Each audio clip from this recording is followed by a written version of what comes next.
네, 안녕하세요. 시간이 돼서 오늘 소아암 희귀질환 사업단이랑 휴먼스케이프에서 저기 진행하는 저희 뇌전증 관련해서 강의하려고 하고요. 저는 분당서울대병원 조재소고 오늘 저희 분당서울대병원 김원민 선생님이랑 강원대병원 이다정 선생님께서 같이 질의응답하면서 강의하도록 하겠습니다. 오늘 준비된 강의 제목은 처음에는 낯설어도 알고 보면 두렵지 않은 롤란딕 뇌전증과 소발작 뇌전증에 관련해서 강의를 하고 사전에 질의응답 주신 질문들에 대한 답을 하는 것 하나 그리고 들으시면서 궁금한 점이 생기면은 채팅창에 자유롭게 올려주시면은 저희가 취합해서 Q&A 세션 하는 동안 어, 답을 드릴 수 있도록 할 테니까요. 그래서 자유롭게 질의 주시면은 질문 받도록 하겠습니다. 그래서 먼저 강의를 시작하기 전에 저희가 꼭 중요하게 생각하고 말씀을 드리고 싶은 게 있는데요. 그거는 이제 뇌전증이란 증후군은 이제 진단을 받을 때 뇌전증이라는 얘기를 하는데 절대 하나의 질병 또는 증후군이 절대 아닙니다. 그래서 우리 아이가 앓고 있는 뇌현증의 정확한 진단과 정확한 분류를 아는 것이 굉장히 중요하고 오늘은 저희는 롤란딩 뇌전증과 소발작 뇌전증 증후군에 대해 말씀을 드리는 거기 때문에 모든 뇌전증에 해당되는 얘기는 아니고 이 두 가지 증후군에 해당되는 내용입니다. 그 이유는 이렇게 세부 분류를 통해서 치료약을 어떤 걸 쓸지, 약에 대한 반응은 어떨지, 예후는 어떨지 우리가 진단을 하고 추정 관찰을 하는 과정에서 되게 중요하기 때문에 그렇고요. 그래서 혹시 이게 해당되는 내용이 아닌 경우에는 이렇게 오해하시면 안 되고, 이거 해당되는 내용, 환자분에 해당되는 내용이라고 이해하시면 될 것 같고요. 물론 저희가 다 뇌전증을 본 의사들이니까 그런 게 아니더라도 언제든지 질문을 주시면 답변을 드리도록 하겠습니다. 아마 이 내용이 가장 궁금할 거고, 그러니까 아무리 설명을 드려도 계속 이해가 안 가실 부분이라고 생각합니다. 대체 이런 일이 왜 나나 우리한테 생겼을지.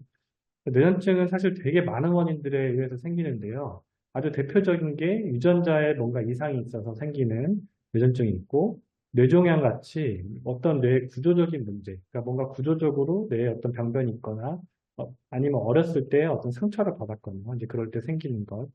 내지는 자가면역 질환 또는 감염 이후에 발생하는 뇌전증이 있습니다.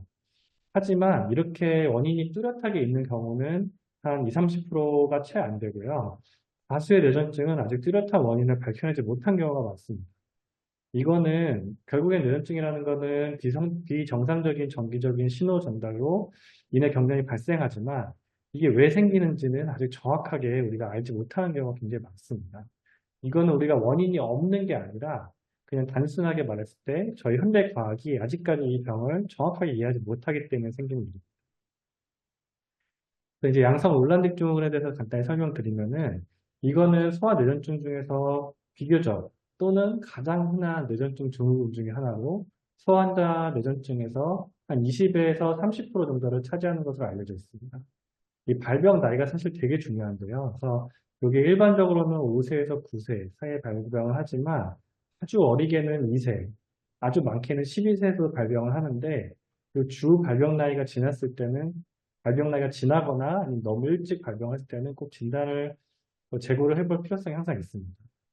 저희가 이제 예전에는 양성 롤란딕 증후군이라는 말을 많이 썼었는데 2022년부터는 이제 좀 규칙이 바뀌어서 self-limiting epilepsy라고 이제 표현하는 이제 뇌전증 증후군으로 이름이 바뀌었고 아직 한국에서는 이게 명확하게 번역되는 단어가 없어서 저는 개인적으로는 자가 소멸성, 스스로 없어진다라는 표현을 하는 단어를 써서 설명을 하고 있습니다. 이 정도로 이런 말을 쓸 정도로 이 양성 올란딕 증후군은 되게 따로 분류돼서 좋은 예후를 가지는 뇌전증 증후군으로 알려져 있습니다. 증상에 대해서 잠깐 말씀드리면은 대부분의 경련은 수면 중에 나타나게 되고 일시적으로 안면 근육이 떨리거나 이상한 소리를 내거나 침을 흘리는 형태로 나타나는데 진단된 절반 정도의 환자에서는 단순히 안면 근육에만 증상이 있는 게 아니라 국소 발작에서 시작돼서 전신 발작까지 가게 되는 우리가 흔히 말하는 경련이 발생돼서 진단되는 경우가 굉장히 많습니다. 사실 잘 때 애들이 특히 따로 자는 애기면은 이게 잠깐 좀 입을 오물거리다 마는 거는 모르고 넘어갈 수는 있어도 대부분 전신 발작을 하게 돼서 이제 알게 되는 경우가 많아서 본인들은 아마 이게 더 익숙하실 것 같습니다. 일반적으로 경련 지속 시간은 5분을 넘어가는 경우가 흔치 않습니다. 진단을 할 때 가장 중요한 거는 이 증상과 나이와 이제 그에 해당하는 뇌파 검사입니다. 그래서 아까 말씀드린 대로 이거는 이제 5세에서 9세에 주로 발병하게 되고 입을 움직이는 특징적인 국소 발작 내지는 국소 발작에서 시작된 전신 경련이 수면 중에 대부분 일어나 있을 때 나타나지 않고요. 수면 중에 발생하는 병력이 있고 아주 특징적인 뇌파소견이 특히 수면 중에 더 도드라지게 보입니다. 그러니까 다른 그 뇌전증 환자도 더 중요하지만 롤란딩 환자에서는 수면 뇌파를 시행하는 게 되게 중요하고 병원에 따라서는 소량 안전한 수면제를 이용해서 검사를 진행하기도 합니다. 이거는 저희 의사들이 보는 뭐 그 그림이긴 한데 머리를 위에서 바라봤다고 생각했을 때 주로 위에 코고 위에 눈이라면은 가운데와 양 옆에 왔다 갔다 하는 형태의 그런 뇌파 이상 소견이 보일 때 우리가 롤란딩이라고 얘기를 하고요. 이제 뇌파를 보여주는 병원도 있고 안 보여주는 병원도 있는데 일반적으로 이렇게 가운데를 지나가는 양성 롤란딩 뇌파들이 발작파들이 관찰되게 됩니다.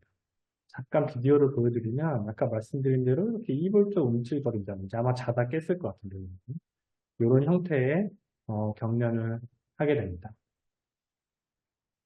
MRI를 찍으신 환자들도 있고 아마 안 찍으신 환자도 있을 것 같은데요. 롤란딩 뇌졸중에서 반드시 필요할까? 꼭 필요하진 않습니다만 이 질환은 사실 롤란딩이라는 질환 자체는 나중에 이제 완전히 소멸됐을 때 비로소 그때서야 롤란딩이라고 얘기할 수 있는 경우가 굉장히 많기 때문에 다른 질환을 배제하기 위해서 MRI를 시행하는 경우가 사실 더 빈번하다고 생각할 수 있습니다.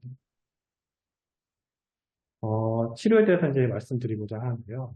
그러면은 이렇게 괜찮고 뭐 아무 문제가 없는 애를 꼭 치료해야 되냐? 그러니까 나중에 없어질 뇌전증을 꼭 치료해야 되냐? 이거에 대한 여러 가지가 있는데 자가소멸성 뇌전증에 해당되는 증후이기 때문에 예후가 매우 좋아서 사실 반드시 치료가 필요하지 않고 가장 중요한 것은 증상이 명확하지 않을 때는 치료가 필요하지 않습니다. 그래서 단순히 뇌파가 이상하다고 해서 치료할 필요는 전혀 없고요. 경련이 반복되는 경우, 전신뇌발작이 관찰되는 경우, 낮에도 경련이 발생하는 경우, 인지기능 저하가 동반되는 경우, 이런 경우는 항경유제 투약이 추천됩니다. 특히 인지기능 저하가 있다, 애가 롤란딩이라고 진단이 되는데 이런 경우는 사실 이 양성 롤란딩 뇌전증이라는 진단 자체가 맞는지 반드시 제고가 필요합니다. 약으로서는 저희가 지금 상품명으로 그냥 말씀드리는데 이게 익숙할 것 같아서 트리lep탈이라는 약이 가장 빈번하게 사용되지만 뭐 라미탈, 케프라, 울필, 팔콤파 등 다양한 항경련제도 반응을 잘하고요. 그래서 어떤 약물이 더 좋다, 나쁘다 이런 건 없고 환자에 따라서 생기는 부작용에 따라서 약을 선택하시면 될 것 같습니다. 예후에 대해서 잠깐 말씀드리면은 이거는 한 20년 전에 나온 되게 옛날 논문인데도 롤란딩이 이제 아주 오래 전부터 진단됐기 때문에 근데 많은 환자들의 부분 연구를 보시면은 환자들이 경련 자체 횟수 자체가 많지 않습니다. 그러니까 한 번만 하는 환자들이 한 15%좀 되고요. 한 85% 정도의 환자들이 15번 내에 경련을 하게 됩니다. 예후를 말씀드리면은 한 4분의 1 환자에서는 약물 쓰지 않고, 그러니까 몇 번 경련하지 않는 경우가 많으니까 한두 번 기다려봤는데 더 이상 경련이 없는 환자들이 한 4분의 1가량 되고요. 90%의 환자에서는 약물을 중단할 수 있었고, 그리고 약물을 쓰는 경우에도, 그러니까 더 이상 환자들이 경련을 경험하지 않을 정도로 거의 다수죠. 97%는. 예후가 매우 좋은 병이라고 할 수 있겠습니다. 이거는 저희 김호민 교수님께서 저희 한국 롤란딩 환자를 대상으로 한 연구 결과이고 좀 말씀을 드리면은, 그 뇌파를 보는 경우, 뇌파의 한 장에서 말씀을 드리면은, 뇌파는 주로 만으로 12세, 대부분 중학교 이제 갈 때쯤에 정상화가 되고, 저희 애가 예를 들면은 뭐 10살에, 뭐 6살에 진단이 됐다 치면은 발병 후 4년 후부터 정상화 되는 걸로 알 수 있고, 사실 발병 나이가 어릴수록 비정상 뇌파가 지속되는 경우가 더 많고, 일반적으로 좀 약을 좀 오래 써야 되는 경우가 좀 있습니다.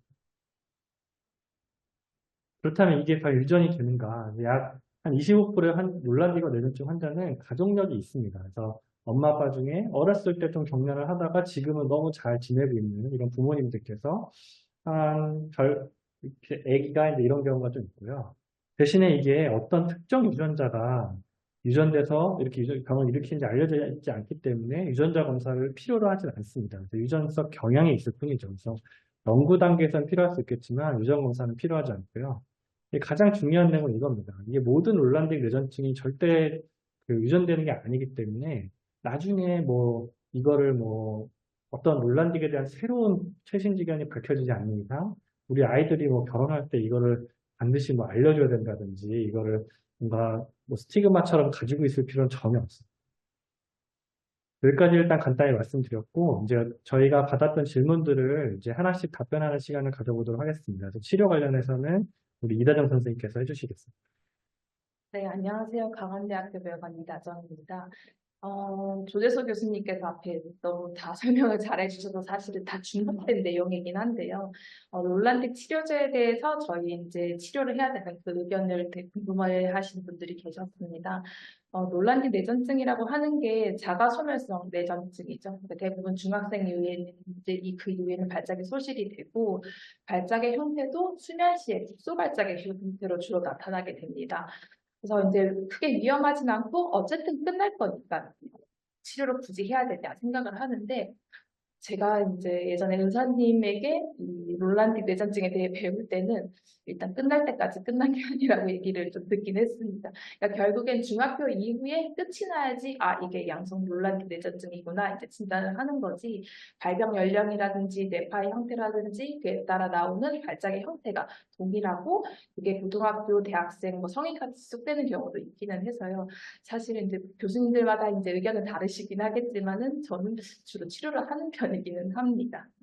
그리고 발작이 이제 밤에 주로 이제 잠들고 나서 깨기 전에 주로 발생을 하게 되는데 각성실마 발생이 있는 친구들도 있고 또 하나 발작의 형태가 전신 발작으로 나타나는 경우가 있어서 이때는 사고의 위험성이 있기 때문에도 약을 좀 사용을 해볼까 합니다.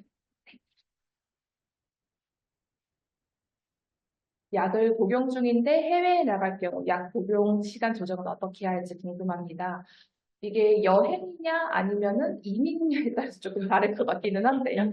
단순히 뭐 다박 6일, 뭐 5박 7일 이런 여행이라고 한다고 하면은 결국엔 한국에 들어와서도 한국의 시간대로 따라야 되기 때문에 그냥 한국 시간에 맞게 12시간마다 아니면 24시간마다 약을 먹는 게 낫지 않을까 싶긴 합니다. 다만 뭐 이민을 가게 될 경우에는 이제 뭐 한두 시간씩 계속 조정을 하는 거죠. 하루 이틀에 걸쳐서. 그러니까 뭐 오전에 저녁에 이렇게 약을 먹었는데 이제 그 시간을 환산했을 때 조금 새벽 시간이다 이상한 오후 시간이다라고 하면은 약을 늦게 먹는 것보단 차라리 한두 시간 땡겨 먹는 게 저는 안전하다고 생각을 해서 하루마다 시간을 조금씩 땡겨 오는 거죠. 그렇게 하고 보호자분들이 혹시 이런 데 가는데 어떻게 해야 되냐 물어보실 때는 시차랑 이런 걸 좀 검색을 해서 저는 좀 적어드리는 편이기는 합니다. 더 이상 경련이 나타나지 않는 상태인데 오르필 시럽 복용이 미치는 영향이 있을지 궁금합니다. 이게 단순 감염 같은 폐렴이나 장염 질환은 이제 단타로 치고 빠지는 질환이죠. 근데 신경계 질환은 장기적으로 끌고 가야 되는 그런 질환이라고 생각을 합니다.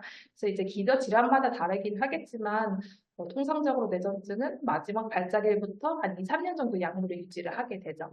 그래서 이제 한 1년 정도 되면은 환자분들이랑 보호자분들이 조금 이제 1년 동안 약 먹고 발작이 없었으니까 끊어도 되지 않나 생각을 하시는데 2, 3년의 기간을 채워서 먹어야 되지 않을까 싶습니다. 오르피 시럽을 복용을 하고 있어서 발작이 나타나지 않는 게 아닐까 제 생각은 그렇습니다. 데파코트 복용 중 부작용으로 광감수성이 생길 경우 다른 약을 바꿔야 할지 궁금합니다. 데파코트가 이제 오르필, 뭐 데파킨 크로노정 이런 약들이랑 비슷한 똑같은 약인데요. 통상적으로 이제 그 약들에 대해서는 졸리다, 뭐 이제 구역구토가 생긴다, 탈모, 체중 증가 이런 것들이 좀 생길 수가 있고 혈소판 감소증이라든지 백혈구 감소증, 뭐 간염, 췌장염들이 발생을 할 수 있습니다. 사실 저는 데파코트를 먹이면서 광감수성이 생긴 환자를 본 적이 없는데 교수님들은 혹시 본 적이 계시으신가요? 네, 저도 특별히 약 때문에 광과민성이 생기거나 그렇지는 않을 것 같습니다. 약은 오히려 그런 과민성을 줄여주는 효과가 네. 있기 때문에 약 때문이 아니라 아마 원래 있었던지 뭐 그럴 거라고 생각해요. 네. 광감수성이 있는 뇌전증 환자를 데파코트를 써서 없애본 적은 있어도 이것 때문에 생긴 적은 본 적이 우선 없어서. 네. 약물에 대한 부작용이 지속됩니다. 어떻게 대처해야 할지 궁금합니다. 이게 양성 롤란틱 뇌전증에 한해서 생각을 한다면 사실 대체할 수 있는 약들이 굉장히 많긴 하거든요. 약물을 대부분 한 가지를 사용하고 뭐 두 가지를 사용하는 친구들도 있지만 그 약들을 대체할 수 있는 약들이 많은데 만약에 기저질환이 뭐 유전질환이 있거나 MRI에서 병변이 있는 다른 뇌전증의 경우에는 뭐 매일 발작이 하루에 여러 번 있을 수 있고 약물 자체도 여러 개 먹을 수가 있기 때문에 오늘 일상생활에 영위가 가능할 정도로 부작용과 발작의 이제 횟수를 맞춰야 되지 않을까 싶습니다. 네. 부작용이 걱정될 때 항상 담당 의사 선생님께 문의를 해주세요. 그렇죠. 주치의와의 아마 상담을 잘 통해서 조절을 해주실 겁니다. 이게 득과 실을 잘 따져서 조절을 해야 되는 문제입니다. 여기서부터는 기원희 네. 교수님께서 말씀해 주시죠. 아이가 만 12세가 넘어서도 뇌전증 증상이 발생합니다.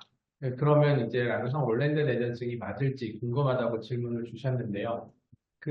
아까도 나온 것처럼, 이게 양성 올랜드 뇌전증은 발병 연령이 넓습니다. 그래서 뭐 보통 4세에서 8세 학교 가기 전후라고 하는데, 뭐 일찍 생기면은 만 2돌, 뭐 이때도 생기기 때문에 되게 넓습니다. 그리고 자연 소멸된다 그랬는데 그 소멸되는 시기도 환자들마다 다 다릅니다. 그래서 저희가 보면은 아까 표에서 보신 것처럼 한 번 경련하고 더 안 하는 환자들도 있는 그런 경우도 있거든요. 그래서 사실 저희가 정확하게 뭐 진료를 할 때는 이제 눈에 보이는 게 증상이니까 언제 증상이 있었고 마지막 증상이 언제였고 대부분 롤랜드 뇌전증은 이제 병이 없어지고 뇌파가 늦게 좋아지거든요. 그래서 마지막 경련이 있었으면은 아마 그때가 마지막이었고 그 뒤로는 없어지겠죠. 그래서 그 시기를 정확히 알 수는 없습니다. 그래서 아까도 얘기 나온 것처럼 보통 뇌전증 한 2, 3년 더 없는 거 보고 줄이고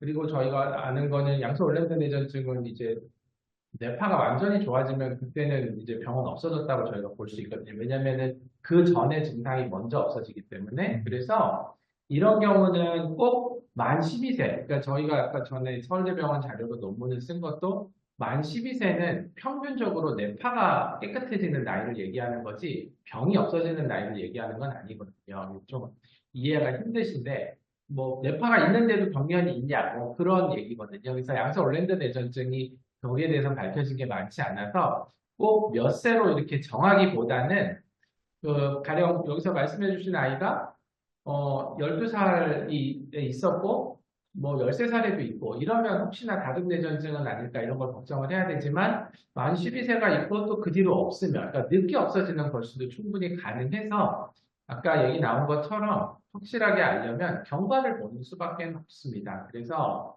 걱정이 많이 되시겠지만 없어지고 안 없어지고는 저희가 결정할 수 있거나 저희가 뭔가 바꿔드릴 수 있는 게 아니거든요. 뭐 암이나 이런 건 수술해서 제거하지만 뇌전증은 약을 준다고 병이 없어지는 게 아니기 때문에 사실 없어지는 시기는 없어지는 뇌전증이다 그러면 그건 없어질 시기에 없어지는 거라서 이런 상황에서는 아까도 얘기가 나온 경련을 하는지 안 하는지 그다음에 약 때문에 부작용은 있는지 없는지 그리고 뒤에도 살짝 언급이 되겠지만 인지나 학습이나 뇌전증과 동반될 수 있는 그런 데 이상이 없는지 그런 걸 집중적으로 잘 보시면 될 것 같고요. 아이가 잠이 들고 1시간 이내에 문제가 발생됩니다. 주치의께서는 롤란딩이라는 말씀은 하지 않으셨으면 롤란딩은 배제해도 될지. 이거는 아까도 얘기 나온 것처럼 진료하는 선생님들에 따라서 그냥 뇌전증이다 라고만 얘기하기도 하거든요. 그러면은 굳이 롤랜딩이나 이런 거에 대해서 알지 못하면 얘기를 안 할 수도 있는 거고 안 했을 수도 있는 거고 그래서 이거는 꼭 집어서 이제 물어보셔야 하는 거죠. 근데 말씀해 주신 대로 주로 얼굴 쪽에 침 많이 흘리고 뭐 이렇게 하고 잠깐 하고 끝나고 이런 경련이 많지 않으면서 잠들고 뭐 한두 시간 이내 있으면은 그때는 중심축두부에서 나오는 발작일 가능성이 있기는 하지만 다른 뇌전증들도 잘 때 좀 더 늘어나는 발작이 경향이 있기 때문에 꼭 그것만 가지고는 롤랜딩인지 아닌지를 얘기하기는 힘들어서 발작의 모양이나 발병 연령, 뇌파 소견 이런 걸 다 종합해서 선생님께서 판단을 하셔서 알려주실 수 있는 문제일 것 같습니다. 꼭 물어보시기 바랍니다. 네, 물어보지 네, 않게 네. 여기 들어오신 분들 중에 뭐 저도 그렇고 여기 다 환자를 진료하시는 선생님들이시지만 저희가 어떻게든 많이 말씀을 드리려고 노력을 하지만 시간이 길지 않고 보통 뇌전증에 대해서 아무리 짧게 설명을 해도 처음 진단받는 분한테는 한 2, 30분 설명은 필요하거든요. 그러니까 그런 설명이 진료실에서 재진 볼 때 어려웠기 때문에 궁금한 거는 아까 제 부작용도 그렇고 진단도 그렇고 증상에 대한 이런 내용은 좀 이렇게 자세히 직접 물어보시는 게 좋습니다. 발달 지연이 있습니다. 발달 지연과는 관계가 없다고 말씀해 주셨는데, 이거는 저희가 이제 이런 양성 뇌전증, 양성이라고 할 때는 뭐 경과가 좋고 없어지거나 또는 약에 잘 듣고 그리고 뇌전증에서 좀 걱정을 많이 하는 지적 기능이 떨어진다거나 인지에 영향이 있거나 이런 게 없을 때, 그럴 때 양성 뇌전증이라고 이름을 붙이는데, 이 양성 롤랜드 뇌전증하고 뒤에 나올 소화기 소발작 뇌전증은 저희가 기본적으로 발달은 정상일 때를 가정을 합니다. 왜냐하면 발달이 정상이 아닌 아이들이 이런 중심 축두부 급파를 보이면서 경련을 하거나 소발작이 있을 때 워낙에 발달이 비정상인 아이들은 다른 뇌전증일 가능성이 많거든요. 그래서 중심 축두부 급파가 나온다고 모두 다 양성 롤랜드 뇌전증은 아니고 비전형적인 국소 뇌전증 이런 것도 충분히 많이 있어서 이런 것도 마찬가지로 전반적으로 종합을 해서 결과를 보는 거고요. 뒤에 말씀 주셨던 관계가 있다는 논문 이거는 어떤 얘기냐면 양성 롤랜드 뇌전증의 파가 중심 축두부에서 나오거든요. 그러니까 거기가 사람들의 언어 중추가 있는 곳입니다. 그래서 양성 롤랜드 뇌전증이 맞는 환자도 한 10% 정도는 학교에서 시험을 보면 이제 언어 쪽에서 좀 떨어진다든지 실제 언어 기능을 평가해 보면 조금 문제가 있다든지 이런 거를 사람들이 보고를 하는 겁니다. 그래서 그런 내용들이 논문에 나오는 겁니다. 그렇게 이해하시면 될 것 같고요. 마찬가지로 이게 양성 롤랜드 뇌전증인 줄 알았는데 난치성으로 갔는지 아까도 얘기가 나온 대로 양성 롤랜드 뇌전증은 없어져야 롤랜드 뇌전증이지 안 없어지면 그건 아니거든요. 그래서 그걸 모를 때는 예전에는 한 20년 전에 논문이 나올 때는 양성 롤랜드 뇌전증이었는데 한 5%, 10% 정도는 심각한 지적 장애나 아니면은 발달 질환 이런 게 이제 동반되고 심지어는 이제 언어 이런 쪽에도 심각한 문제가 동반되는 거를 발견을 했습니다. 그래서 그때는 이거는 양성 롤랜드 뇌전증의 안 좋은 비전형적인 그런 그 진행이다 이렇게 생각을 했었는데요.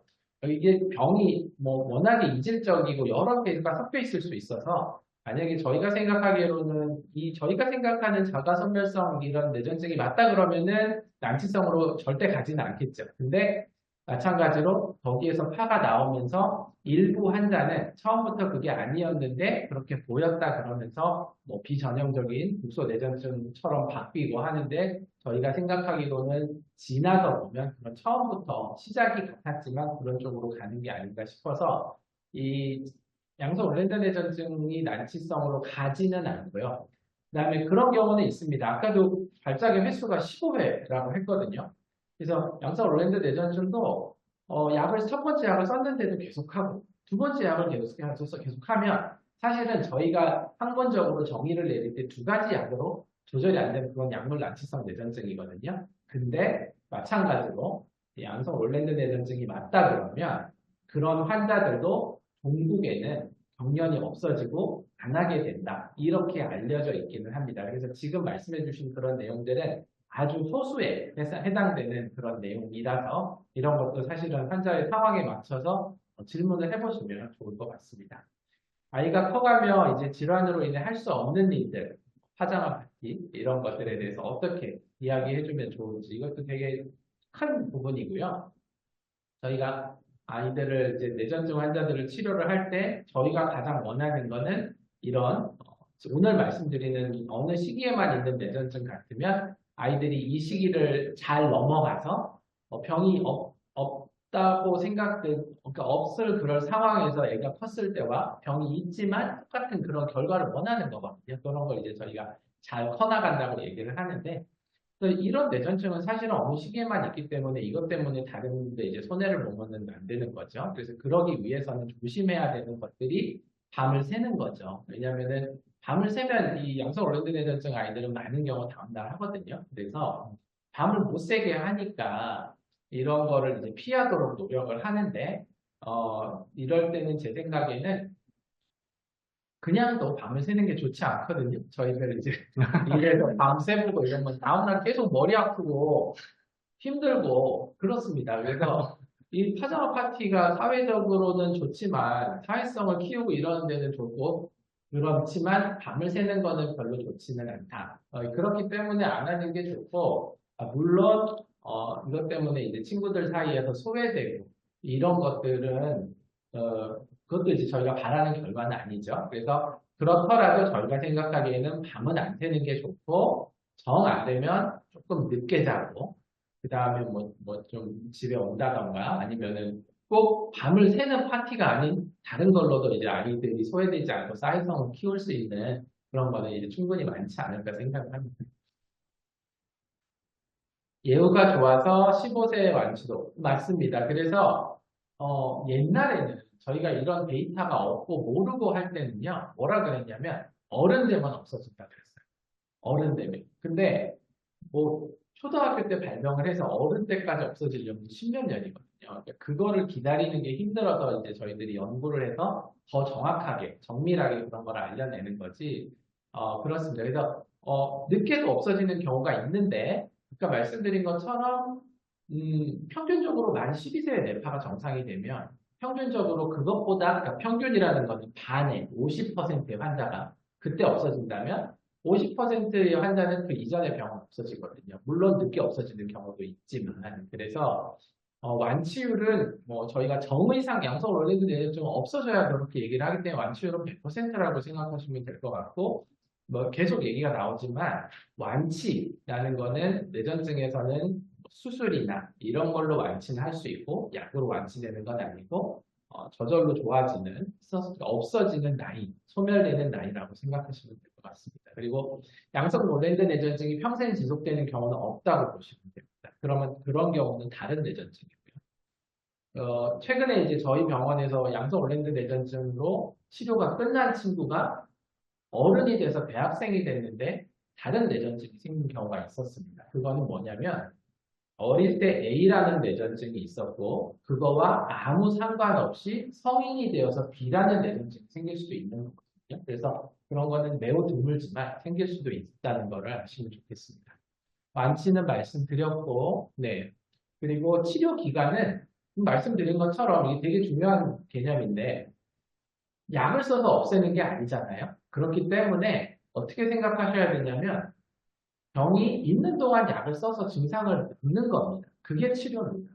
그런 저희가 보통 고혈압, 당뇨 이런 것도 병을 못 없애지만 워낙에 그런 것 때문에 발생하는 합병증이나 그런 문제가 크기 때문에 치료를 해서 뇌출혈이나 콩팥이 망가지는 거나 심장이 망가지는 그런 걸 막는 것처럼 뇌전증도 발작이 길게 하면 위험하고 또는 전신 발작을 하면 다칠 수도 있고 이런 것 때문에 약을 써서 경련을 조절하는 게 치료거든요. 그래서 치료 기간은 완치까지의 치료 기간은 완치될 때까지 병이 소멸될 때까지라서 이게 사람마다 달라서 획일적으로 적용할 수는 없고 일반적인 원칙은 아까도 얘기 나온 것처럼 병이 마지막 발작으로부터 최소 2, 3년 증상이 없고 뇌파가 정상일 때 약을 줄여서 끊으면 괜찮을 확률이 높다. 그것도 마찬가지로 병에 따라서 평생 가는 병은 뭐 끊고 할 거고요. 그다음에 어느 나이에 없어지는 병 또는 그러면은 그렇게 이제 그 시기가 지나면 안 할 거고 그렇게 됩니다. 그래서 보통은 치료 기간을 그렇게 저희가 잡습니다. 아, 네. 여기까지 롤란딕 일단 강의를 마치도록 하고요. 소아 소발작증으로 가기 전에 질문 있으시면은 자유롭게 올려주시면은 제가 한 번에 취합해서 보도록 하겠습니다. 다음 저희가 주제를 오늘 주제는 좀 양성 뇌전증에 관한 주제라서 오늘은 그 소아 소발달 뇌전증, 영어로는 Childhood Absence Epilepsy에 관한 설명을 드리는 건데요. 요거는 어떻게 보면 두 번째, 세 번째 정도로 흔한 아주 뇌전증 증후군으로 소아 뇌전증 환자의 한 10에서 17%를 차지하는 걸로 알려져 있습니다. 대부분 5세에서 6세에서 발병하지만 아주 어리게는 4세, 많게는 10세에서도 발병하는데 나이가 나중에 발병할수록 다른 증후군의 확률이 항상 있어서 좀 더 유의 깊게 저희 진단을 해야겠습니다. 또 마찬가지로 소위 말하는 자가소멸성 뇌전증, 셀프 리미팅 에필lep시로 분류가 되기 때문에 비교적 좋은 예후를 가지는 뇌전증이라고 분류가 되고 있습니다. 이것도 굉장히 중요한 얘기인데요. 제 질문을 보면서 생각을 했는데 소발작 경련과 소아 소발작 뇌전증 증후군은 완전히 다른 말입니다. 소발작 경련은 영어로는 absence seizure라는 경련인데 순간적으로 한 수초, 몇 초 정도 의식이 소실만 동반하는 경련을 얘기하고 간혹 가다가 이제 저희가 소발작, 대발작 이렇게 표현해서 대발작은 전신 경련, 그리고 소발작은 이제 한쪽 손만 그런다든지 뭐 얼굴만 그런다든지 얘기하는 국소발작 경련을 소발작이라고 얘기하는 경우가 있는데 이게 혼동해서 단어가 사용되지만 이는 다른 종류의 경련인 것을 꼭 이해를 해주셔야 됩니다. 대부분의 소발작 뇌전증의 증상은 생활 중에 나타납니다.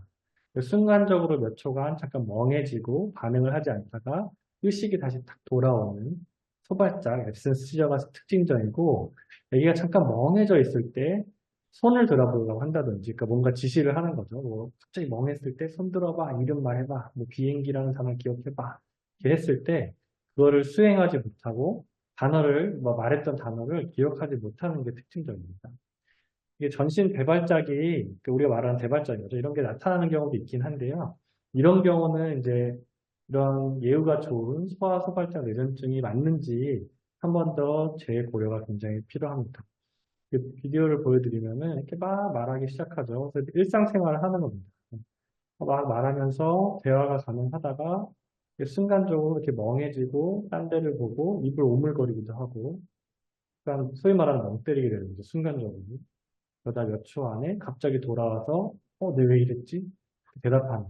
근데 이때 멍했을 때는 아무리 말을 시켜도 이제 기억을 못하는 거죠. 그래서 그런 형태의 이것도 이렇게 보시면은 그냥 괜찮다가 갑자기 멍해지고 애기가 이때는 아무리 말을 해도 대답을 못하다가 다시 돌아와서 이제 있었던 일을 기억을 못하는 이런 형태가 아주 특징적인 소아 소발작 뇌전증 증후군의 증상이라고 할 수 있겠습니다. 또 반복되는 내용인데 결국에는 저희가 병원에 살 수 있는 게 병력 청취와 뇌파 검사 굉장히 중요해요. 이건 수면 중에 아니고 이제 일상 중에 나타나고 아주 특징적인 뇌파 성분이 나타난다. 이거 보여드리겠지만 이때 이걸 유발하기 위해서 수면 뇌파가 필요한 건 아니고 수면 뇌파 당연히 같이 해야겠지만 과호, 애를 좀 힘들게 하는 검사가 좀 필요합니다. 이런 형태의 뇌파 소견이 특징적이고 이런 거 한번 외래에서 보여달라고 하셔도 됩니다. 그래서 잘 있다가 갑자기 수초간 지나가는 3Hz 정도의 전신 발작파, 전신 발작파 이게 일어나게 됩니다. 치료는 어떻게 하냐? 정말 진단이 명확하고 이거는 소아소발작 뇌전증 증후군이 확실하다라는 경우에는 엑소석시마이드라는 약을 쓸 수 있는데 대부분의 경우는 애매한 경우가 있고 또 이거보다는 이제 올필이라는 약이 더 많이 쓰이기 때문에 올필이라는 약을 아마 대부분 다 드시고 계실 거라고 생각이 듭니다. 그래서 특히 대발작이 동반되는 경우는 올필이라는 약을 같이 쓰게 되고요. 올필이라는 약으로도 치료가 안 되는 경우는 라미탈이라는 약을 써서 같이 쓰게 될 거고 만약에 그럼에도 불구하고 계속 치료가 안 되는 경우는 이 두 개를 같이 쓰던지 아니면 다른 약, 클로버잠이나 다 여러 가지 약을 쓰게 되는데 이쯤 돼서는 좀 진단을 다시 한번 생각을 해봐야 될 수 있습니다. 예후에 대해서 말씀드리면은 롤란드기에 비해서는 어떻게 보면 좀 더 예후가 안 좋은 것처럼 나와 있지만 사실 중요한 거는 소아 소발작 뇌전증 증후군이라는 진단 자체가 다른 거랑 혼재되어 있어서 그럴 가능성이 많습니다. 그래서 65%의 환자에서 약물을 중단하지 않고 격려를 하지 않는 그런 스터디들이 있고 일반적으로 12세경에 약물을 중단하고 격려이 없는 상태에 도달을 하게 됩니다. 중단을 할 수 없었던 나머지 한 35% 정도 되는 환자들은 이게 발전했다는 표현을 쓰는데 처음부터 다른 진단명이었던지 아니면은 이게 뭔가 더 나빠져서 이제 그럴 경우가 있는데 이런 부분은 좀 더 저희가 고민이 필요한 부분이 있습니다. 이것도 굉장히 중요한 얘기인데요. 이제 롤라닉도 그렇고 소아소발자 뇌전증도 그렇고 조금 이런 논문들이 있습니다. 그러니까 학업 성취도가 낮다 이렇게 돼 있는 경우가 있는데 절대 오해를 하지 말으셔야 할 게 이런 환자들이 롤라닉도 마찬가지고 소발자 뇌전증도 마찬가지인데 이게 100점 맞을 애가 10점, 20점 맞는 게 절대 아니고요. 100점 맞을 애가 90점, 95점 정도로 아주 소폭의 손해를 본다는 거지. 뭔가 일상생활을 너무 눈에 띄게 떨어진다든지 이런데 소아소발자 뇌전증 증후군이다 이렇게 얘기를 했다면 오히려 이거에 대한 진단에 대한 고려가 필요합니다. 진단이 맞는지에 대한 제고가 좀 필요하고요. 그리고 어떤 환자들이 예후가 안 좋은지에 대해서는 뭐 아직까지는 알려져 있지 않습니다. 여기까지 또 간단히 얘기를 했고 또 들어온 질문에 대해서 말씀을 드리도록 하겠습니다. 뭐 사례에 대해서 좀 질문을 주셨는데요. 5학년 여아이고 최근 첫 뇌파 검사로 뇌전증을 진단받아서 데파코트를 먹고 있다. 네, 크게 발작을 일으킨 적도 증상도 없는데 뇌파에 경련파가 보인다고 약을 계속 먹어야 되는지 궁금하다 얘기를 주셨습니다. 근데 뇌파 검사를 한 것 자체가 일단 이상해서 병원에 가셨겠죠. 뭐 지금 소발작 뇌전증에 한해서 이제 얘기를 한다면 애가 계속 깜빡깜빡해요. 멍해요. 눈을 위로 치켜들었다가 다시 돌아와요. 이런 것들로 이제 가셨을 거라 생각이 됩니다. 그것도 다 발작이긴 하죠. 그러니까 흔히들 드라마나 뭐 영화에서 보는 전신이 굳어지고 눈이 돌아가고 의식이 잃고 막 쓰러지는 그런 것들을 다 발작이라 생각하시는데 멍해진 소발작 뇌전증도 발작이고 또 하나 뭐 다른 예시긴 하지만 예를 들어 후두엽에서 발작이 있을 경우에는 이 사람들은 그 후두엽 자체가 시야를 담당하는 부분이기 때문에 눈앞이 번쩍번쩍거린다든지 없는 무지개가 떠 있다든지 그런 것들을 호소를 하거든요. 그것도 다 저는 발작이라고 생각을 합니다. 그래서 아마 주치 선생님께서 이때까지 병력이라든지 뇌파를 고려해서 약을 주지 않으셨을까 싶습니다. 그래서 아마 발작은 여러 번 하지 않았을까. 그래서 약을 먹고 있는 게 아닌가 저는 생각이 되고요. 약을 먹지 않는다면 새로운 증상이 나타나거나 소발작 증상이 대발작 증상으로 이어질지 궁금합니다. 조대소 교수님께서 다 설명을 해주시긴 했어요. 그러니까 앞에 있는 질문이라도 좀 연결이 되는 거긴 한데 전신 발작이 나타날 수가 있는 거죠. 왜냐하면 뇌파 자체가 전신에서 이제 발작파가 나오기 때문에 우리가 이제 아까 얘기 드린 것처럼 드라마에서 보는 그런 발작들이 나타날 수가 있죠. 근데 약을 먹지 않았을 때 새로운 증상이 나타난다. 이거는 제가 상상을 했을 때 아마 그냥 멍한 발작에서 뭐 국소적으로 오른쪽 팔만 굳어져요. 까딱까딱거려요. 이런 다른 발작이 나타나지 않은가 물어보시는 것 같은데 흔치는 않기는 합니다. 그런 다른 종류의 발작이 나타나는 건 흔치는 않고 김원민 교수님께서도 아까 롤란딕에 대해서 얘기를 해주셨지만은 그럼 아예 다른 뇌전증이 생겼을 수가 있는 거죠. 이제 그 일정 기간 치료가 끝나고 다시 생겼다 하면은. 그래서 저는 약을 먹으면서 일단 조절하면서 뇌파를 봐야 되는 게 아닐까 싶습니다. 한 가지만 첨언하자면 약을 언제 먹지 않아도 되냐면요. 의사가 먹지 말라고 할 때 절대 자의로 끊으시면 절대 안 됩니다. 저희가 이런 거를 한두 번 보는 게 아닙니다. 워낙에 이게 발달과 이런 게 연관이 있어서 또 우리나라는 또 한의학의 나라잖아요. 그래서 한약 같은 걸 먹으면서 치료를 해보겠다 이렇게 해서 약을 끊고 왔다가 저는 사망한 케이스도 봤고요. 그래서 아무리 이렇게 예후가 좋은 뇌전증입니다. 너무 경련을 많이 해서 뭐 당연히 굉장히 심한 증상이 생겨서 보니까 약 중단은 반드시 의사 선생님이랑 상의해서 하시는 게 좋겠습니다. 네. 약을 복용하게 된다면 평생 먹어야 할지, 약 먹는 시간 반드시 지켜야 할지, 아침 안 먹고 먹여도 될지, 약 복용 기간과 시간에 대해서도 이제 물어보셨는데요. 통상적으로 뇌전증은 아까 또 얘기 드린 것처럼 마지막 경련은 2, 3년 정도 유지를 합니다. 그래서 이제 평생 먹어야 할지 말지는 그 기저 질환에 따라서 좀 달라질 내용일 것 같습니다. 만약에 뭐 MRI에서 병변이 있고 유전자에 문제가 있어서 사실 이거를 완전히 고칠 수 있는 질병이 아니라고 하면은 소량이라도 평생 먹어야 될 수도 있는 거겠죠. 하지만 소발적 뇌전증과 앞에 말씀드린 양성 롤란딕 뇌전증에 대해서는 그럴 걱정은 없으신 거죠. 질병이 끝나면은 이제 끝나는 거기 때문에요. 그리고 약 먹는 시간은 이제 제가 보호자들한테 설명할 때 아침 먹고 위장관 운동하고 점심 먹고 위장관 운동하고 이제 배고플 때 밥을 먹어야 되잖아요. 약도 약들마다 이제 몸에서 흡수되고 이제 그게 약물 농도가 피크 치는 시기가 다르기는 하지만 그에 맞게 12시간마다 24시간마다 약 먹으라는 지침이 다 있습니다. 그래서 약을 먹고 나면 이제 몸의 혈중 농도가 올라가게 되고 그 농도가 이제 떨어질 쯤에 이제 약을 다시 먹게 되는데요. 근데 그 혈중 농도가 완전 바닥을 친다든지 하루 건너서 아예 없어진다든지 아예 없어지진 않겠지만 했을 때 약을 그 뒤에 먹으면은 효과가 그렇게 좋지 않지 않을까요? 그러니까 발작은 이제 약물 농도가 떨어지니까 발작은 발작대로 하고 약은 약대로 먹고 있고 그럴 수 있는 상황이 있기 때문에 약은 시간 맞춰서 꼭 인제시켜서 먹으라고 말씀을 드리고 있고요. 대신 뭐 앞뒤로 한두 시간 정도는 조금 이제 여유롭게 하지 않으셔도 되지 않을까 싶긴 합니다. 또 아침을 안 먹이고 먹여도 될지 궁금하다. 이게 소아청소년과에서 비교할 상황은 아니긴 한데 보호자들한테 좀 우스갯소리로 공복에 술 먹는 거랑 비슷하다고 얘기를 하기도 합니다. 그러니까 빈속인 상태에서 약을 먹게 되면 흡수가 빠르겠죠. 그러니까 뭐 원래 부작용이 어떤 친구들도 약간 어지럽다든지 약간 울렁거린다든지 그런 증상이 보일 수가 있는데 근데 한경련제 항발작자의 경우에는 굳이 밥을 먹고 먹어야 되는 건 아니기 때문에 공복이라고 약을 건너뛰고 그 다음 타임에 먹이거나 그러지 마시고 공복이라도 약을 꼭 먹이시는 것을 권유드리고 있습니다.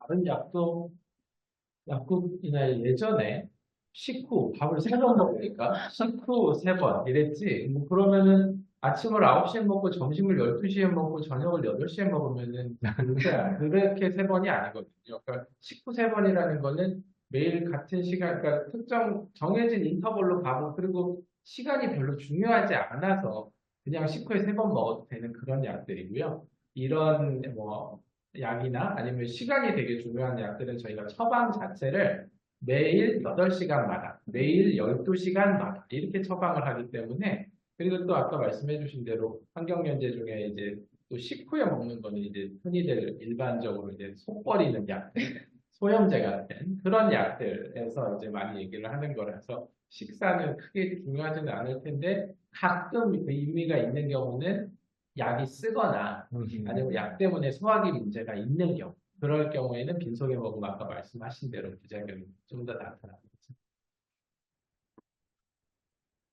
그다음에 성장 호르몬 치료제 부작용 경련이 있는데 소발작도 관련이 있을지 궁금합니다. 제가 이 질문을 받고 엄청 찾아봤거든요. 책도 다 찾아보고 문헌도 찾아보고 답을 못 얻어서 내분비 선생님께도 여쭤봤어요. 그랬더니 답장이 물음표로 오더라고요. 네. 그러니까 이런 케이스들이 있긴 했습니다. 성장 호르몬을 치료하는 중에 발작이 있었던 케이스 보고들이 있었는데요. 근데 이제 결론적으로 얘기 드리면은 결국엔 그거는 그거 따로, 발작은 발작 따로 했을 친구들인 거죠. 예를 들면 내분비나 유전대사 문제가 있는 유난증후군의 경우에는 이거 성장 호르몬 치료를 하고 있죠. 해야 되죠. 근데 그 친구들은 사실 발작도 그냥 할 수 있는 친구들이기 때문에 그 시기가 그냥 이제 겹쳐졌던 거지 성장 호르몬 때문에 발작이 일어나거나 그런 상황은 아닌 것 같습니다. 이 일본에서 보고한 이제 케이스 두 가지도 그냥 기저질환이 있었던 사람들이 결이었던 거지 이제 성장 호르몬 때문에 발작이 유발됐다 그런 거는 아니었습니다. 뇌전증 약 복용으로 인한 부작용은 무엇일지 궁금합니다. 너무 광범위하기는 합니다. 그래서 이걸 다 설명드리기엔 조금 어려울 것 같기는 하고요. 제가 이제 예전에 또 의사님께 배울 때는 공통적인 부작용으로 3D로 외우긴 했습니다. 예. 어지럼증, 졸림, 발진. 이게 영어로 하면 다 D로 시작을 하거든요. 그래서 모든 약들에 대해서는 그런 부작용들이 있을 수 있습니다. 발진은 약에 알레르기가 있는 거죠. 음식에 알레르기가 있는 것처럼. 대표적으로 저희가 많이 쓰고 있는 옥스카바제핀, 뭐 트리랩탈, 뭐 옥사제핀 이 약은 또 전하트를 혈증을 일으킬 수 있기 때문에 혈액 검사를 제가 뭐 반년이나 1년에 한 번 정도는 좀 측정을 해보고요. 또 발프로에이트, 오르필 시럽, 뭐 데파코트 이런 약들은 탈모나 체중 증가가 있을 수가 있습니다. 또 하나 혈소판 감소증인 앞에 얘기 드린 것처럼 간 수치가 올라간다든지 하는 이제 혈액학적으로 문제가 생길 수 있기 때문에 마찬가지로 한 1년에 한 번 정도는 뭐 체크를 해보고 있습니다. 엑소수 심할 때가 이제 자론티 시럽, 뭐 자론티 저 이게 되는데요. 이 약을 먹고 있는 친구들에 대해서는 발진이 주로 좋았고, 사실 배가 아프거나 뭐 불면이과도 환각이 있는 것은 문헌에서 보기는 했지만, 실제로 저는 접해본 적은 없기는 합니다. 네. 그리고 레베티라세탐 같은 경우는 이제 공통적으로 많이 쓰는 약이기 때문에 말씀드리면은 감정 기복이 잘 생길 수가 있습니다. 아무 이유 없이 24시간 내내 울고 있는 중학생도 한번 본 적은 있고요. 또는 아무 이유 없는데 계속 욕을 하고 되게 착한 친구였는데 계속 짜증 부리는 중학생도 한번 본 적이 있었거든요. 그래서 이게 케프라, 이 약에 대해서는 감정 기복을 조금 잘 봐야 되지 않을까 싶습니다. 네, 전 소발작 뇌전증의 진단과 예후. 뇌파는 지저분한데 큰 경련은 없습니다. 네, 그러니까 사실 어느 정도 뇌파 검사는 증상하고 관련이 있거든요.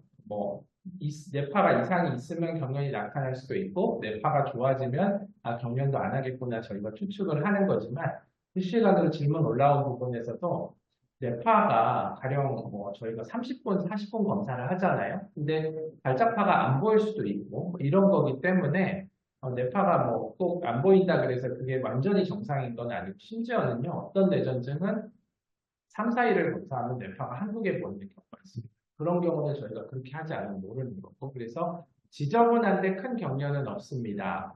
그래서 지금 같은 상황이면은 지저분한데 큰 경련은 없는데 부모님께서 내가 놓치는 경련이 있을까 걱정이 된다. 그러면은 그거는 이제 다행히 큰 경련이 없어서 다행인 거고요. 혹시나 놓치더라도 사실 저희가 배발작 같은 거 놓칠 수는 없습니다. 가령 친구가 학원을 갔다 오다가 길 앞에서 쓰러져 있으면 아파트에서 119를 부르거든요. 경비 분들이나. 그런 것처럼 크게 유의미한 경련이 또는 이런 뭘 들고 있다가 탁 놓친다거나 깨뜨린다거나 이런 경련이 있으면 놓칠 수가 없죠. 근데 살짝 잠깐 있는데 그런 거는 이제 살짝 잠깐 멍한 몇 초간 멍한 것도 대개는 있으면은 하루에 수십 번 나타나거든요. 그래서 대개는 그런 겉으로 심각하지 않은 발작도 있으면은 발견이 될 거라서 지금 같은 상황에서는 뇌파가 나쁘다고 그래서 꼭 뭘 하실 거는 아니고요.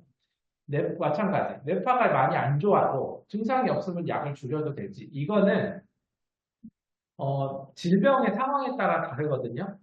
그래서 A라는 뇌전증에서 뇌파 소견이 얼마나 관련이 있나 이런 걸 저희가 다 알고 있기 때문에 병에 따라 다른데 일반적으로 뇌파가 이상이 있으면 약을 못 줄이는 경우가 많습니다. 딱 하나 예외가 있는 게 뭐냐면 양성 롤렌드나 아니면 파나이커 파울로라고 하는 양성 후두염. 그러니까 증상보다 병이 늦게 없어지는 경우 그리고 병이 우리한테 와서 있는 기간도 길지 않는 경우. 양성 오렌지 뇌전증 같은 경우는 유럽이나 미국에서는 1년만 없어도 뇌파가 있으면 줄이거든요. 왜냐하면은 그래서 다시 하면은 약 쓰면 되니까. 그래서 그런 경우는 줄이기도 하지만 그 외의 경우는 뇌파가 이상이 있으면 잘 약을 줄이지는 않습니다. 만 12세에 발병하는 경우 대부분 이게 왜 이런 질문이 나오냐면요. 소화기 소발작 뇌전증 발병 연령이 3세에서 9세 이렇거든요. 그리고 없어지는 나이가 아까 12살, 13살 즈음에 평균적으로 없어진다고 말씀드렸잖아요. 근데 유소년기 근간대 뇌전증이라는 것 또는 유소년기 소발작 뇌전증이라는 뇌전증들이 있습니다. 제가 지금 말씀드리는 건 이제 특발성 전신 뇌전증. 특별히 MRI도 괜찮고 발달도 정상인데 전신 발작이 있으면서 어릴 때는 뭘 하고 커서는 뭘 하는 그런 건데 소화기 소발작은 아까도 말씀드린 대로 70%, 80%가 없어지고 20%가 유소년기 또는 다른 특발성 전신 뇌전증 가거든요. 근데 이렇게 만 12세에 발병하면 이게 소화기 소발작인데 늦게 발병하는 거지. 유소년기 소발작인데 일찍 유소년기 소발작인지 그 구별이 안 돼서 그게 좀 구별이 좀 애매할 수가 있어서 왜냐하면 유소년기 소발작 같으면은 거의 50%가 평생 가거든요. 그래서 그것 때문에 한 20, 30%의 차이 때문에 이게 좀 문제가 되는 건데 약간 뇌파가 다르고 그 다음에 대발작의 동반 비율이 좀 다르고 그런 걸로 저희가 판단을 할 수가 있습니다. 그래서 만약에 12세에 발병한 소화기 소발작이다 그러면은 소화기 소발작의 예후를 따라갈 거고 유소년기 소발작이나 또는 다른 특발성 전신내전증인데 소발작이 동반됐다 그러면은 좀 더 안 좋을 수 있겠죠. 2년째 약 복용 중인데 언제까지? 예, 이게 말씀드린 대로 없어질 때까지니까 거기에 맞춰서 보시면 되지만 생각보다 위험한 질환은 아닐지도 궁금합니다. 이게 사람마다 생각이 다를 수 있는데 소화기 소발작 내전증이 한 20%에서 30% 대발작을 하거든요. 그러니까 대발작이라는 건 참 무섭습니다. 이빨이 부러지기도 하고 얼굴이 찢어지기도 하고 어떤 친구들은 막 어깨가 빠지기도 하고 이렇거든요. 그리고 뭐 높은 데 있거나 물이 다음에 질문 나오겠지만 물에서 하거나 그래서 발작이라는 거는 이렇게 무섭기 때문에 저희가 약을 써서 안 하게 하는 건데 위험한 질환은 저희가 생각하기에 저희가 그나마 좀 일반적으로 봤을 때 넘어진다, 대발작을 한다 이런 거는 위험한 상황이라고 생각할 수 있기 때문에 소화기 소발작 내전증에서 한 20%가 대발작을 한다 그러면 뭐 네, 조심하셔야 되는 그렇다고 막 너무 겁을 내실 그런 건 아닌 것 같습니다. 내전증에도 완치가 아까 말씀드린 대로 완치가 있고요. 그냥 일반적으로 소아의 내전증을 말씀드리면 6, 70%는 없어진다고 봅니다. 3, 40%는 평생 가고, 그중에 반은 되게 힘들게 평생을 가고, 그중에 반은 특별한 문제 없이 이거는 아주 일률적으로 모든 내전증, 우리 빈도도 다 다르거든요. 그래서 뭉뚱그려서 그렇게 생각하시면 될 것 같고, 완치 이후에 재발하는 거는 아까 말씀드린 대로 특발성 전신내전증은 A라는 병이 나중에 B가 되기도 하고 그게 평생 가기도 하고 그런 게 있고 또 그런 걸로 생각하시면 될 것 같고요. 그다음에 전반적으로 뇌전증도 완치가 가능한지 말씀드린 대로 소아뇌전증은 예후가 좀 좋아서 낮게 잡으면 60%, 좀 높게 잡으면 70% 없어진다고 보는데 이건 성인하고 다르고요. 그래서 소아가 좀 더 예후가 좋습니다. 이 이유는 양성뇌전증이 섞여 있어서 그렇고요.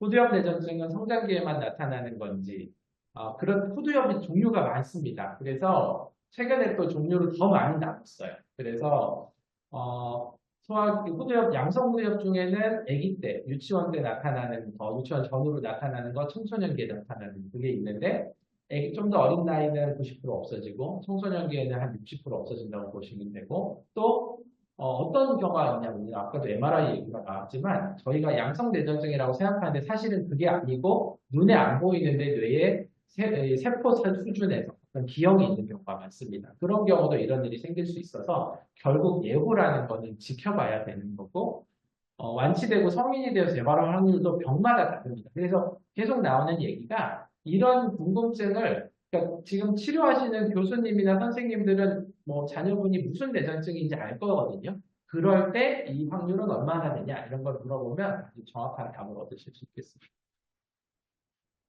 네. 자, 저희가 뭐 양성내전증 증후군으로 일단 질문을 받았는데, 그래도 들어온 질문들이 있어서 간단히만 답을 좀 드리고 하겠습니다. 그래서 드라베 증후군 환자에서 8세 아이고 진단을 받으신 것 같은데 아주 정상이다. 경련만 있고 이제 완치가 될 수 있는지 궁금하다. 이렇게 얘기를 주셨는데요. 드라베 증후군은 일단 SCN1A라는 유전자가 이제 변이가 있는 경우에만 드라베 증후군이라고 표현을 하는데 요즘에는 그래서 말이 바뀌었죠. SCN1A 관련 뇌전증 이렇게 좀 바뀌어서 표현을 하는데요.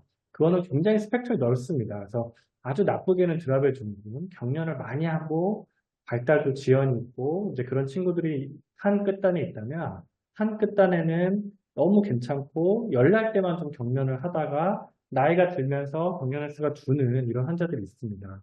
일단 완치가 되냐? 유전자가 이상이 있는 거기 때문에 몸에 있는 유전자를 고쳐줄 수 없기 때문에 어떤 의미에서는 완치가 될 수는 없습니다. 이 양 극단에 있는 환자 모두 마찬가지고 이 환자만 한정해서 말씀을 드리면은 대신에 아주 좋은 예후가 아주 경련을 안 하고 발달도 정상인 이 환자 같은데 그런 경우에는 완치가 되는 게 아니라 대부분 이 SCN1A 뇌전증은 열날 때만 경련하는 경우가 굉장히 많거든요. 그런 경우에 나이가 들면서 열나는 횟수 자체가 주니까 경련을 안 하는 것처럼 보일 뿐이지 열이 나는 경우는 경련을 또 할 수 있습니다. 근데 기본적으로 아주 예후가 좋은 SCN1A 환자들은 애초에 나이가 들면서 경련 자체가 좀 주는 경우가 많습니다. 뮤코다당증 환자에서 소발작 조절법 제가 아마 이것 때문에 이제 국소성 뇌전증 이 얘기를 한 것 같은데 소발작 뇌전증 소발작이라고 하는 게 이제 단순히 요 뮤코다당증 환자에서 만약에 소발작 기억을 잠깐 잃는 소발작이 맞다고 하더라도 이거는 저희가 지금 얘기한 거랑 접근법이 완전히 달라서 이런 경우는 이제 담당하시는 의사 선생님이 처방해 주신 약을 잘 먹고 약을 잘 조절하는 게 제일 중요합니다. 이거는 일반적인 뇌전증 치료랑 그냥 괴를 같이 한다고 이해하시면 될 것 같습니다. 저희가 준비한 거는 여기까지고요. 이제 강의하면서 들어온 질문들을 하나씩 읽으면서 저희 답변을 해보도록 하겠습니다. 먹지 말아야 될 식품이 있을까요? 홍삼이라든지 카페인 등요. 뭐 어떻게 생각하세요? 카페인은 어쨌든 수면에 방해를 주는 거기 때문에 웬만하면 자제를 하라고 하고 있긴 하고요. 홍삼은 뭐 음식이니까 먹되 홍삼즙은 먹지 말라고 하죠.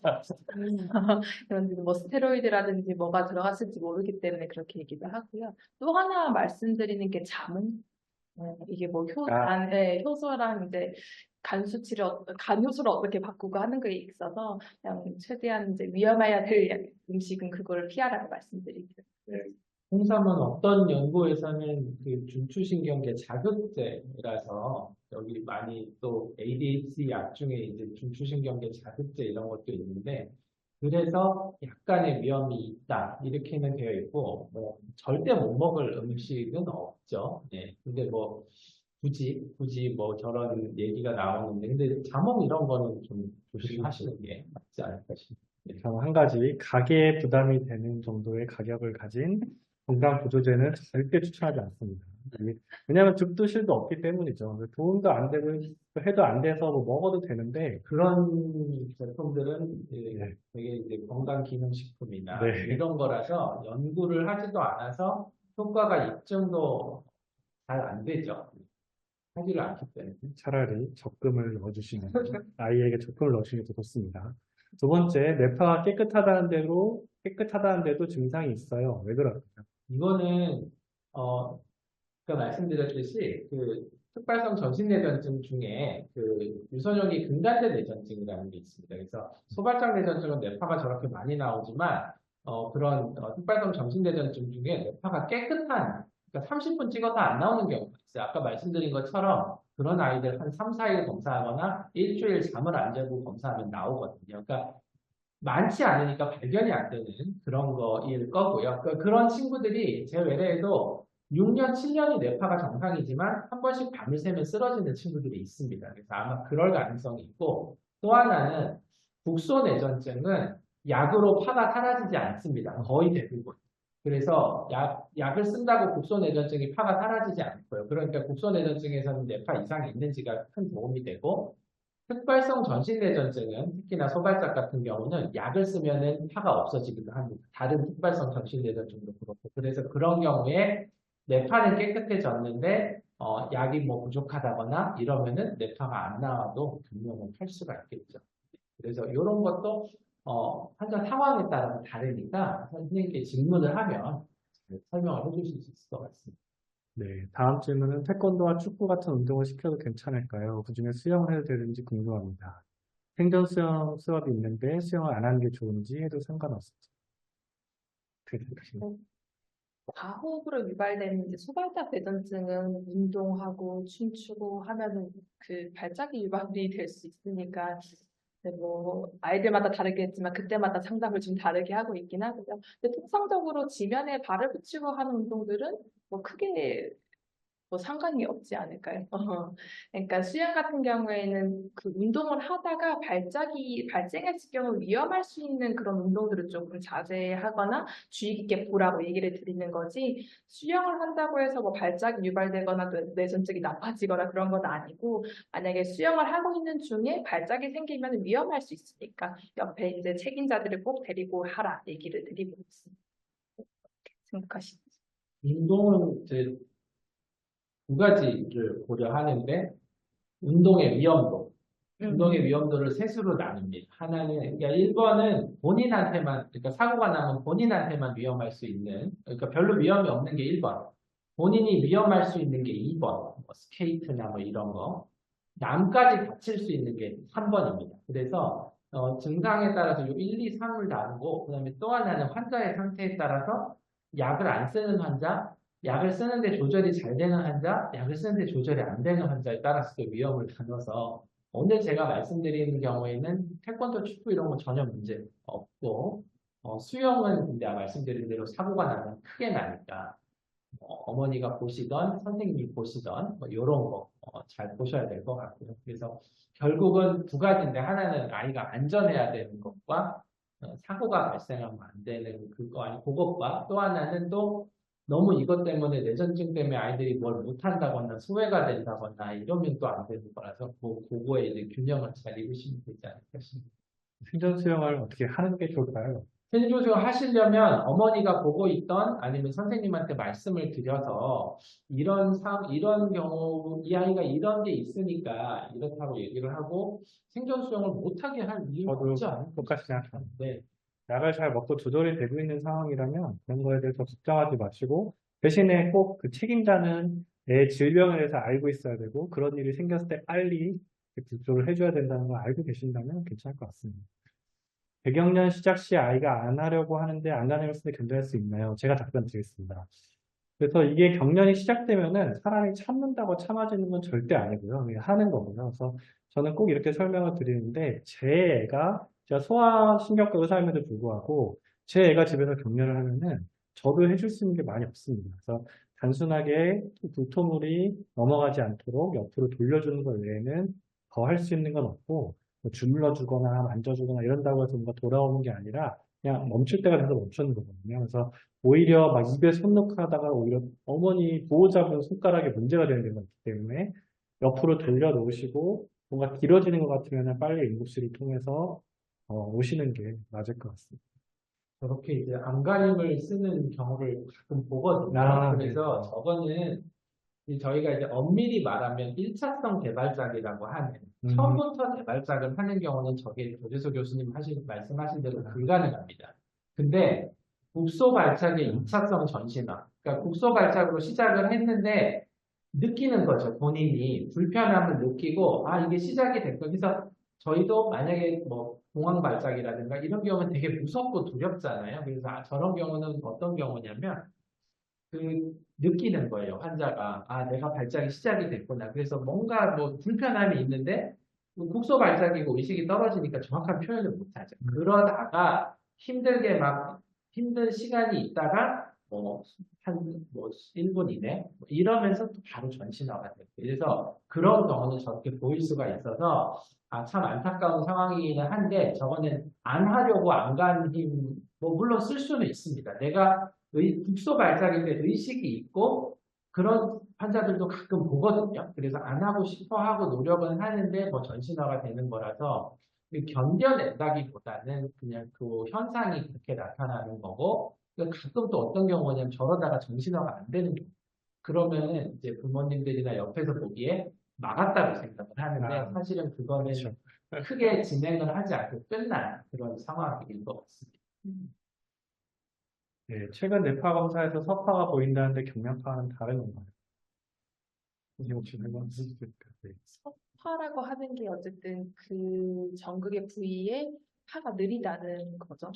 그럼 뇌 기능이 떨어져 있다고 얘기를 하는 건데 간혹 이제 현장에서 봤을 때 수면 뇌파를 못 찍고 깨어있는 뇌파만 찍는 친구들이 또 있거든요. 근데 거기서 깨어있는 뇌파에서 어느 부분에 서파가 보이는 게 수면 뇌파로 가면 결국엔 그쪽이 발작파, 경련파로 나타나는 경우가 있어서 이걸 딱 떼놓고 얘기를 하기는 좀 어렵긴 한데 이제 서파에 있는 근본적인 의미 자체는 그 부위의 기능이 떨어진다는 얘기가 그렇죠. 다른 거는 다른 건데, 좀 다른 이상. 경련파는 이제 과도한 신경세포의 흥분, 정기적인 흥분, 서파는 생리적인 기능이 떨어진다. 굳이 뭐 시험 점수를 얘기하는 게 아니고, 생리적인 기능이 떨어진 이런 거죠. 네. 이상소견이긴 이상소견이죠. 네. 네, 아마 마지막 질문 같은데 뮤코다당증 아마 질문 주신 환자분 들어오신 것 같고 소발작 조절 중이고 감기 백신 접종 등 열이 오르면은 소발작이 있고 38도 이상 되면 해열제를 먹어야 될지 굉장히 좋은 질문이신데요. 사실 우리가 여러 가지 열성 경련에서도 아무리 해열제를 준다고 열성 경련을 막아지지 않는다는 게 이미 잘 알려진 사실이거든요. 그래서 해열제는 당연히 줘야 되는 거고요. 근데 대신에 이게 정말 부작용을 감수하면서까지 병원에서 막 어떤 경우는 막 1시간에 한 번씩 해열제를 먹고 막 이러는 경우가 있는데 그렇게 하시면 절대 안 되고 제조사 규정 아주 정말 최대치면은 2시간 간격을 두고 교차 복용을 하는 거고, 저는 추천하기로는 항상 4시간을 두고 하라고 이야기를 합니다. 그래서 왜 그러냐면 이게 해열제를 줘서 열이 막아지는 경우는 SCN1A 드랍을 주는 환자 이외에는 뭐 크게 연구된 건 없고, 근데 뮤코다당증 같은 경우 환자가 워낙에 없으니까 이거에 대한 연구는 자세히 안 되어 있을 것 같아서 뭐라고 정확히 말씀드리지는 못하겠지만 2시간 간격으로 먹어야 될 정도로 위험하지는 않을 것 같고요. 또 오히려 열이 자꾸 나는데 열날 때만 소발작이 있는 경우라면 금당 선생님이랑 상의를 해서 다이아제팜이라고 이제 열날 때 한 번 정도 먹는 약들이 있거든요. 그래서 애초에 경련이 잘 조절되는 환자라면은 열날 때만 먹을 수 있는 약을 처방받으시는 것도 방법이고, 애초에도 경련이 잘 조절되지 않는데 감기 열날 때만 더 심해지는 거면은 기존 약이 부족한 경우가 있습니다. 그래서 이런 경우는 약을 좀 조절해야 될 필요가 있을 거라고 생각이 드는데, 좀 굉장히 아마 이 환자의 정확한 내용이 있어야지 저희가 대답을 해줄 수 있는 내용이어서, 이 내용은 아무래도 주식 선생님이랑 상의를 하시는 게 좀 더 안전할 것 같습니다. 네, 준비된 시간은 여기까지였던 것 같고, 저희 이 강의는 이제 저희가 다 못 보신 분들은 이제 신청 주신 번호로 다 전달이 되니까 다시 돌려볼 수 있습니다. 여기까지 하고, 네, 마치도록 하겠습니다. 네, 감사합니다. 감사합니다.